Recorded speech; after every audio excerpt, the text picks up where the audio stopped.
16세기 종교 개혁자인 마르틴 루터가 어느 날 밤 꿈을 꾸었습니다. 그 꿈의 내용은 이렇습니다.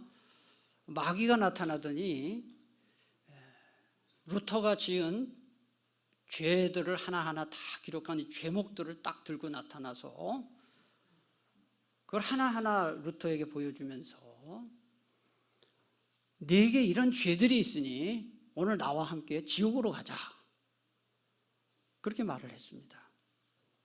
그러자 루터가 마귀에게 내 죄가 그것밖에 없어? 라고 물었습니다. 그러자 마귀가 잠깐 멈칫하더니 여러 곳을 다 다녀오고 나서 추가적으로 루터의 죄를 조사해서 추가해서 기록을 했습니다. 루터가 또 질문합니다. 이제 더 없어? 그러자 마귀가 다 기록했다, 그렇게 대답을 합니다. 그러자 루터가 자기가 지금까지 지은 이 죄목들이 기록된 그 죄목 위에다가 뭐라고 기록을 했느냐 하면은 예수님의 보혈이 나의 모든 죄를 씻어 주었습니다 라고 기록을 했어요. 예수님의 보혈이 나의 모든 죄를 씻어 주었습니다 라는 글을 딱 썼습니다. 그러자 마귀가 깜짝 놀라더니 뒷걸음치면서 루터 앞에서 사라졌습니다. 그게 꿈이에요, 꿈.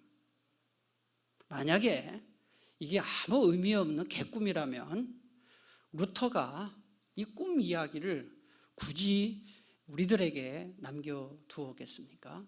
루터는 그 꿈을 통해서 큰 깨우침을 얻었기에 우리에게 자기가 꾼 꿈 이야기를 남겨주었던 것이죠.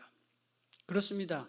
우리가 과거에 지은 죄, 오늘 짓는 죄, 미래에 짓는 모든 죄들이 우리 예수 그리스도께서 십자가에 못 박혀 돌아가시는 순간 우리의 모든 죄가 다 용서받았습니다. 그게 바로 십자가의 보혈의 능력입니다.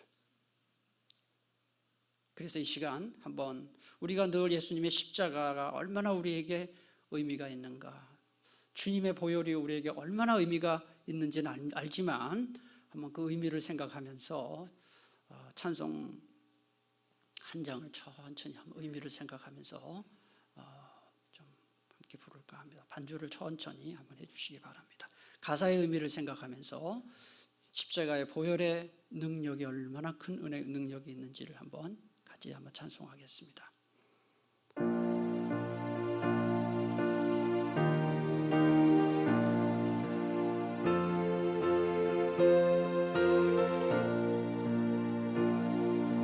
죄에서 자유를 얻게 함은 보혈의 능력, 주의 보혈, 시험을 이기고 승리하니 참 놀라운 능력이로다. 주의 보혈 능력이 주의 피 믿어 주의 보혈 그 어린 양의 매우 귀중한 피로다. 예수님의 이 보혈의 능력, 이 보혈의 능력으로 우리가 우리의 모든 죄사함 받았던 거 다 알고 있는데요, 이제 우리의 죄가 예수님의 십자가의 보혈의 능력으로 죄사함 받았으니 이제 우리가 할 일은 무엇입니까? 더 이상 그 예수님의 십자가가 헛되지 않도록 죄짓지 않는 삶을 살아야 합니다. 그래서 이번 주간 계속해서 죄짓지 않는 비결이 무엇인지에 대해서 말씀을 묵상했습니다. 오늘 마지막 시간인데요, 오늘도 죄짓지 않는 비결이 무엇인가 세 가지를 함께 살펴보면서 은혜 받고자 합니다. 첫째로, 죄가 되는 일은 흉내도 내지 말아야 한다는 것입니다. 따라합시다. 죄가 되는 일은 흉내도 내지 말아야 한다. 오늘 본문 바로 그런 내용입니다. 악은 어떤 모양이라도 버리라 그랬습니다. 이 공동 번역에 보면 이 구절이 이렇게 번역되어 있습니다. 악한 일은 어떤 종류이든지 멀리 하십시오. 이렇게 번역되어 있습니다. 현대인의 성경에 보면 악한 것은 흉내도 내지 마십시오. 메시지 성경은 악에 물든 것은 무엇이든지 내다 버리십시오. 그래서 이걸 한마디로 요약하면, 자, 빨간 글씨 한번 읽겠습니다. 시작. 죄가 되는 일은 흉내도 내지 말라입니다. 여러분, 보약은 여러 죄를 먹어야 효과가 있습니다. 저도 작년에 한 5개월 동안 한약을 먹었는데요. 의사 선생님이 그러더라고요. 그 약값이 워낙 비싸서 제가 한 달만 먹으면 안 되냐 그러니까 효과가 없대요. 그래서 먹다 보니까 5달을 먹었는데요. 보약은 여러 죄를 먹어야 효과가 있어요. 하지만 독약은 한 첩만 먹어도 죽습니다. 한 첩만 먹어도 그냥 죽습니다. 죄가 그렇습니다. 여러분, 제가 몇 번 얘기했습니다만 커피를 마시는데 그 커피에 파리 한 마리가 들어갔을 때 사실 커피 전체 양 중에 파리는 조그맣습니다. 근데 커피에 파리가 들어갔을 때 그냥 뭐 육순이 하고 먹을 사람이 있겠습니까? 없잖아요. 아무리 이 식성이 좋은 사람도 그걸 건져내고 먹습니까? 버립니다. 그러니까 우리가 아무리 착한 일을 많이 하고 해도 작은 죄가 우리로 하여금 자꾸 죄를 전염시키고 죄인이 되게 만들고 하는 것입니다. 그래서 제가 그런 말을 늘 합니다마는 10년 동안 신앙생활을 잘한 사람도 한 열흘만 한번 죄 가운데 빠져가지고 살게 되면은 그 지금까지 10년 동안 쌓아 올린 그 믿음 까먹는 거, 그건 완전히 시간 문제예요. 그래서 죄 가운데 지내지 않도록 항상 노력을 해야 됩니다. 하나님을 멀리 떠나 지내는 시간이 없도록 항상 주님을 가까이 하는 신앙생활을 해야 된다 하는 것입니다. 그리스의 철학자 플라톤 여러분 잘 아시죠? 그 플라톤의 제자 중에 유명한 제자가 프로필로스라는 제자가 있었는데 바다를 무척 좋아했습니다. 그래서 바닷가에 집을 짓고 그 집에서 자주 바다에 나가서 뱃놀이를 했습니다. 그런데 어느 날 뱃놀이 나갔다가 거의 풍랑을 만나서 구사일생으로 살아남았습니다. 그 다음부터 다시는 바다에 갈 유혹을 받지 않기 위해서 바닷가에 지은 자기 집에 창문에, 바다를 향하는 창문에다가 전부 칸막이를 해서 바다가 보이지 않게 했다는 그런 일화가 전해져 내려와요. 뭐 지나친 감이 없지 않지만 우리도 죄지지 않으려면 이와 비슷한 노력을 해야 된다는 것을 우리에게 교훈하는 거예요. 여러분, 사람마다 이 몸 부위에 약한 부분이 다 있습니다. 한 군데도 문제가 없이 다 몸이 건강한 사람은 그렇게 많지 않습니다. 그래서 자기 약한 부위가 있는 사람은 그 부위가 약하기 때문에 항상 조심을 하죠. 심장이 약한 사람은 과격한 운동을 삼가하고 또 큰 충격을 받지 않도록 조심을 하죠. 위장이 약한 사람은 먹는 거 조심하지 않습니까? 당뇨병이 있는 사람은 단 음식을 먹지 않도록 조심하지 않습니까? 우리가 죄 짓는 문제에서도 마찬가지입니다. 마귀가 우리를 죄 짓도록 유혹할 때 그냥 무대뽀로 그렇게 허술한 존재가 아닙니다. 마귀가 우리를 공격할 때는 우리의 어떤 부분이 약한지를 다 압니다. 이 사람은 요게 약하고 저 사람은 저게 약하고 약한 부위가 무엇인지를 이 마귀가 얼마나 영악한 존재인지 다 알아요. 예를 들면 성경의 가룟 유다는 돈에 약한 사람이었습니다. 그래서 돈으로 매수를 당해서 예수님을 팔아넘기지 않았습니까? 사도행전에 나온 아나니아와 삽비라 부부는 명예에 약했습니다. 바나바가 자신의 재산을 교회에 헌납하면서 명성을 얻자 자기들도 명예를 얻기 위해서 전 재산을 엉터리로 조금 받쳐놓고 다 바친 것처럼 거짓말하다가 죽지 않았습니까? 명예욕 때문에 그런 것이죠. 다윗 왕 같은 경우에는 이 성적 유혹에 약해가지고 아리따운 여인에 의해서 음란죄를 짓고 그렇게 했습니다. 우리들 중에 영적으로 약점이 하나도 없는 사람은 아무도 없습니다. 그런데 자기 약점이 무엇인지 다 압니다. 제가 여러분에게 이 시간 대답은 요구하지 않습니다만 여러분 약점이 뭐라고 생각하세요? 여러분 어떤 유혹에 약하다고 생각하세요? 다 약한 부분이 있습니다. 그럴 때 마귀가 그 부분을 가지고 집중적으로 우리를 유혹하고 죄짓도록 만든다는 사실을 알아야 되는 것입니다. 마귀가 우리 처음으로 우리 유혹할 때는 이것 좀 괜찮다 그렇게 얘기합니다. 다 하는 짓이라고, 너만 하는 거 아니라고, 괜찮다고 그렇게 합니다. 그러나 막상 죄 짓고 나면 그때부터는 마귀가 딱 말이 달라집니다. 뭐라고 얘기합니까? 너는 나쁜 놈이야. 너같이 죄 지은 놈을 하나님이 사랑하실 것 같으냐? 너는 이제 기도해봐도 하나님 네 기도 안 들어주셔. 너 교회 나가서 예배 드려도 하나님 안 받아주실 거야.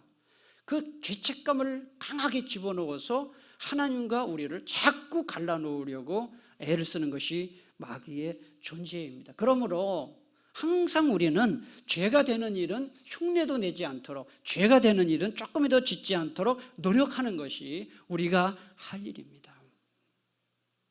요즘 죄 되는 일인 줄 알면서 내가 이러면 안 되는데 하면서 끊지 못하는 죄가 무엇입니까? 오늘도 기도할 때에 하나님 앞에 죄되는 일 흉내도 내지 않을 수 있게, 끊을 수 있게 해달라고 기도하는 귀한 시간 될 수 있기를 축복합니다.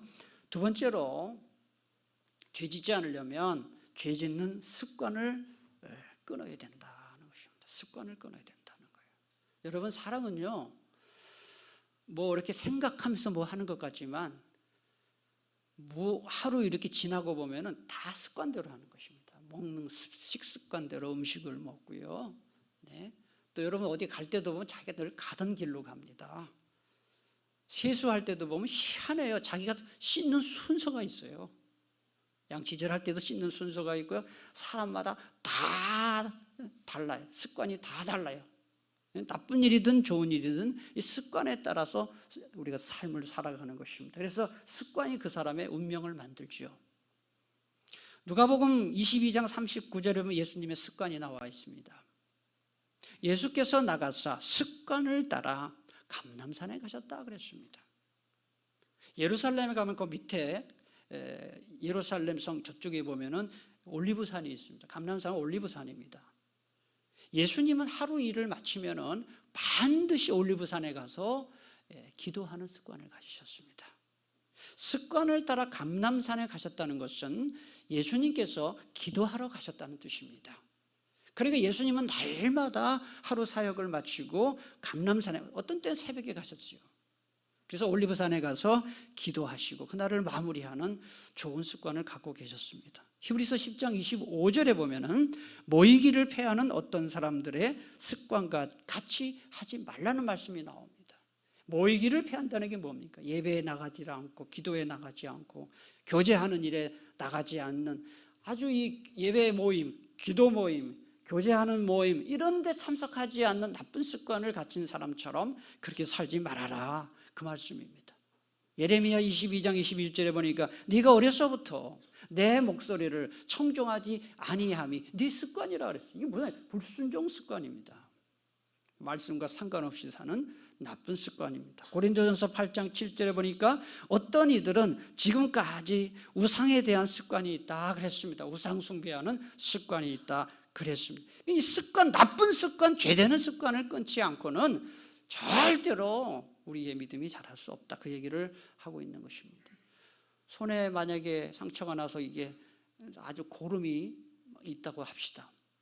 그 썩은 고름이 있는데 거기다 아무리 약을 발라봐야 상처 낫지 않습니다. 썩은 고름을 아프더라도 짜내고 그리고 약을 발라야 새살이 나고 치료가 되는 것처럼 우리의 삶 속에서 나쁜 습관, 죄되는 습관을 끊어버려야 신앙이 성장하고 믿음이 성숙하는 그런 일들이 일어나는 것입니다. 그래서 우리가 신앙생활을 하면서도 나는 왜 이렇게 오랫동안 신앙생활을 했는데도 왜 이렇게 믿음이 자라지 않을까? 한번 곰곰이 생각해 보세요. 끊어야 할 것을 안 끊어서 그렇습니다. 버려야 할 비신앙적인 습관들을 끊지 않아서 믿음이 자라지 못하는 것입니다.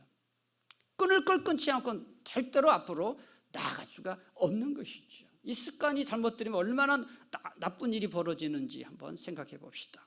여러분, 흉악범들, 사이코패스는 반사회적 인격 장애자들을 말하는데요. 이 흉악범들, 특히 살인범들, 흉악범들, 사이코패스, 그들의 과거를 추적해 보면 한 가지 공통점이 있다 그래요. 어린 시절에 동물을 학대한 경험이 있다 그래요. 여러분들 기억하시는지 모르지만은 여자 10명을 죽이는 살인범이 있었죠. 누군지 아세요? 여자 10명 죽인 살인범. 2006년도 우리나라를 시끄럽게 했던, 여자만 골라서 자기 부인도 죽이고 장모도 죽이고 뭐 버스 정류장에서 기다리던 여자도 죽이고 하여튼 여자만 골라서 10명을 죽인 강호순이라는 사람이 있습니다. 그 사람이 대표적인 사람입니다. 이 사람은 애완견 사육장을 운영을 했습니다. 근데 애완견 사육장을 운영하면서 평소에 이 동물들을 피를 볼 정도로 잔인하게 학대를 하고 결국은 많은 동물들을 죽이는, 사람을 죽이기 전에 동물을 죽이는 그런 연습을 했던 것이죠. 그래서 그 동물들이 그냥 죽어가면서 고통받는 모습을 보면서 즐기는, 가학성 그런 쾌감을 느끼는 그런 사람이었습니다. 다른 사람을 못 살게 굴면서 쾌감을 느끼는 심리가 증폭되면서 가학적 성격 장애자가 되고 반사회적 인격 장애자가 되는 것입니다. 이 하루아침에 된 것이 아닙니다. 그래서 혹시라도 그런 일이 없겠지만은 어린 자녀들이나 또는 성인들이 동물을 학대하는 것은 굉장히 위험한, 그래서 이제 우리나라도 선진국이 되어서 동물 학대죄를 끔하게 지금 처벌을 하지 않습니까? 동물이 인격은 없지만 그 생명인데 그걸 함부로 다루는 것은 그건 나쁜 일이죠. 결국은 이것은 습관이 되는 것입니다. 그래서 결국은 어떻게 한 명 죽이는 것도 참 그거는 큰 무도한 죄인데 10명을, 그것도 힘없는 여인들을 10명씩 죽이는 그런 끔찍한 사이코패스가 된 것은 바로 이런 습관, 잘못된 나쁜 습관 때문에 그렇게 된 것입니다. 여러분이 갖고 있는 습관들 중에 정말 주님 보시기에 이건 정말 나쁘다, 어떻게 예수 믿는 사람이 일어나, 그런 나쁜 습관들 아마 다 있는 줄 압니다. 우리도 모르는 사이에 나쁜 습관들이 있는데 오늘 하나님께 기도할 때 오늘부터 당장 이런 주님이 원치 않는 습관들 끊게 해달라고 기도하는 시간이 되기를 바랍니다. 나쁜 습관 버리고 좋은 습관 가져야 되는데 제가 말씀을 몇 번 드렸습니다. 좋은 습관 들이는데 21일이 걸린다 그랬습니다. 21일 정도 계속 해야, 21일 정도를 같은 일을 계속 해야 그게 좋은 습관이 됩니다. 요새 공동체 성경 읽기 하시잖아요. 또 개인적으로 기도하십니까? 감사하는 삶 삽니까? 요게 습관이 되려 그러면 최소한 21일을 계속 해야 된다. 21일의 법칙이다 그래요. 그래서 나쁜 습관은 끊기가 나쁜 습관은 들이기는 쉬운데 끊기가 어려워요. 좋은 습관은 들이기가 어려워요.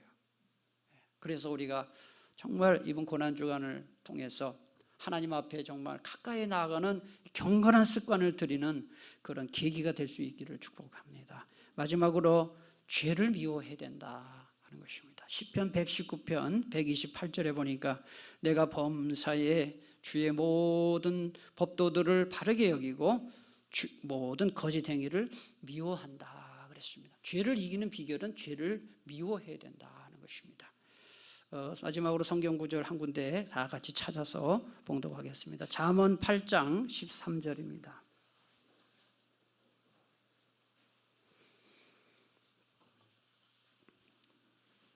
잠언 8장 13절 말씀.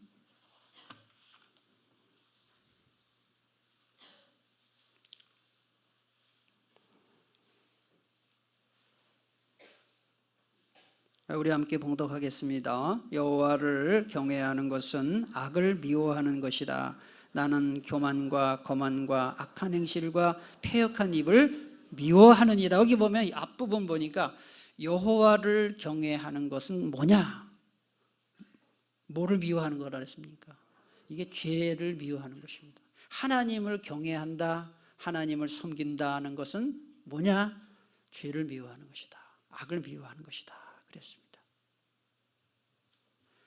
여러분, 하나님을 믿는 사람과 하나님을 믿지 않는 사람 차이가 많지만 하나님을 믿는 사람의 특징이 뭡니까? 죄를 미워하는 것이다 하는 것입니다. 죄를 미워하는 사람이 하나님을 사랑하는 사람이고 하나님을 믿는 사람이다 하는 거예요. 여러분, 강물이 이렇게 흐를 때, 강물을 따라 이렇게 내려갈 때는 강물의 힘을 느낄 수 없죠. 하지만 강물을 거슬러서 수영을 하려고 하면은 강물의 약한 힘도 크게 느껴지는 것입니다. 무엇을 말합니까? 죄의 물결을 따라 세상이 흘러가는 대로 살아가다 보면요, 죄 짓는 게 너무너무 자연스럽습니다. 여러분, 죄 짓는 사람하고 어울려가지고 죄를 짓게 되면요, 죄가 죄처럼 보이지 않습니다. 그런데 많은 사람이 죄를 지을 때 나만이라도, 예수 믿는 나만이라도 이러면 안 되지 하고 그걸 거치고 올라가려고 그러면 너무너무 힘이 듭니다. 그러나 포기하면 안 됩니다. 우리 직장에 믿지 않는 사람이 거의 대부분이라 할지라도 요새는 뭐 초등학교나 중학교나 고등학교나 대학교나 한 반에 예수 믿는 아이가 한 명이 있을까 말까라고 해요. 그래서 점심 때 기도하고 밥 먹는다는 것은 순교의 각오가 없이는 안 된다고 해요. 제가 학교 다닐 때만 해도, 대학교 다닐 때도 그랬습니다. 예수 믿는 사람 여럿 있었습니다. 그래서 믿는 친구들끼리 같이 밥을 먹기도 하고 그랬는데 요새는 예수 믿는 친구들은 찾아볼 수도 없다 그래요. 직장에 말할 것도 없고요. 이런 가운데서 정말 믿는 사람답게 살고 정말 이 세상 죄에 대해서 그거를 반대하고 반대하는 말을 하고 한다는 것이 정말 어려운 세상입니다. 예를 들면은 동성애는 죄입니다. 그런 말 여러분 쉽게 할 수가 없습니다. 어떻게 남자끼리 여자끼리 연애를 하느냐, 남자끼리 여자끼리 어떻게 결혼을 하느냐, 그 말 하면은 그 순간 모든 사람이 그 사람을 나쁘다고 얘기하는 이런 시대가 되었습니다. 그러나 여러분, 우리는 알아야 됩니다. 하나님이 죄라고 하면 죄인 겁니다. 그게 하나님이 남자와 여자가 사랑하라고 했고 남자 여자 결혼하라고 했는데 남자끼리 결혼을 하고 남자끼리 연애를 하고 그건 분명히 죄라고 성경이 말씀하고 있는데 그걸 아니라고 말하는 게 잘못이지 왜 그것을 죄라고 말하는 게 틀렸냐 하는 것입니다. 우리가 세상을 사랑해야 되지만 세상에 여러 가지 그 어려운 사람을 품어야 되지만은 그 다음에 어려움 당하는 소수인들을 품어야 되는 것은 맞지만 죄까지 품으면 안 되는 거잖아요. 여러분이 어떤 직장에서든지 어떤 공동체에서든지 영적으로 볼 때 다 극소수일 겁니다. 소수자일 겁니다. 우리야말로 소수자지요. 다른 건 몰라도 하나님이 죄라고 하는 것에 대해서는 죄라고 분명하게 말할 수 있는 그런 믿음이 여러분에게 있기를 축복합니다. 예를 들어서 직장에서 막 동성애에 대해서 막 사람들이 그 동성애 말이야 뭐 그게 죄냐고 그럴 수도 있고 자기 취향이지 이럴 때 뭐 일부러 나서서 막 그럴 필요는 없지만 의견을 피력할 일이 있을 때 난 동성애 죄라고 생각합니다라고 말할 수 있는 용기가 필요하다는 것이죠.